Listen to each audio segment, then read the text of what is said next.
Hi guys, hi everybody. I'm doing this video to see if someone can tell me what's the problem with my '02 Volkswagen Passat. My car won't start, and I have the EPC light on, but when I turn on the key, it's not doing nothing. It's just I turn one time and then the key got stuck.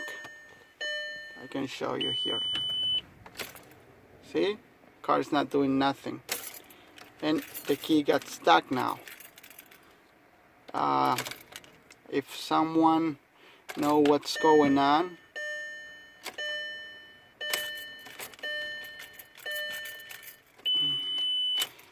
and I already replaced the crankshaft sensor, but that doesn't fix the problem. So if someone can tell me what's the problem.